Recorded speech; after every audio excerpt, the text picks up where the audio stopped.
जाते हो कोरोना। खुलते मेरा स्कूल क्यों जाते हो कोरोना।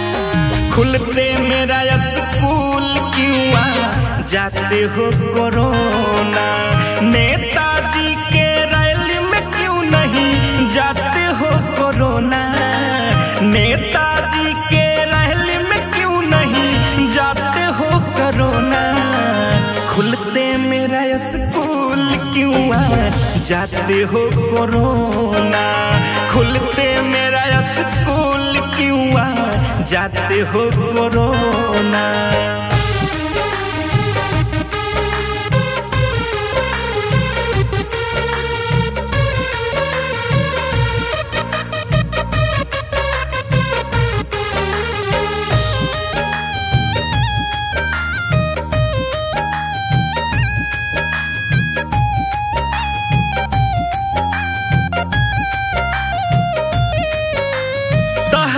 फैलाते हो सिर्फ गली और गांव में। हिम्मत है तो जाके दिखाओ बंगाल के चुनाव में।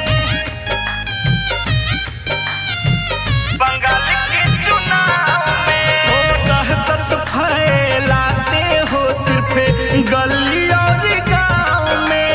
हिम्मत है तो जाके दिखाओ बंगाल के चुनाव में। गरीब को रोटी के लिए,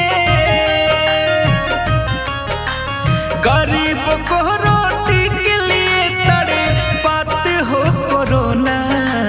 खुलते मेरा स्कूल क्यों जाते हो कोरोना। खुलते मेरा स्कूल क्यों जाते हो कोरोना।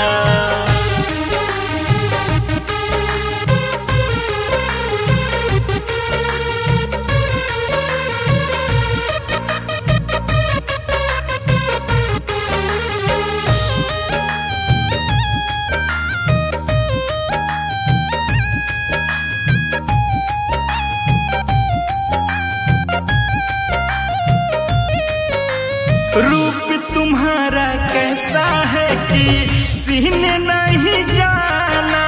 लग रहा है वैक्सीन फिर भी मरते लोग रोजाना। मरते लोग रोजाना। रूप तुम्हारा कैसा है कि सीने नहीं जाना। लग रहा है वैक्सीन फिर भी मरते रोजाना।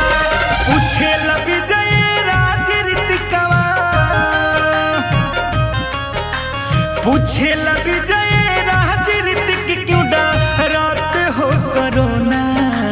खुलते मेरा स्कूल क्यों जाते हो कोरोना। खुलते मेरा स्कूल क्यों जाते हो कोरोना।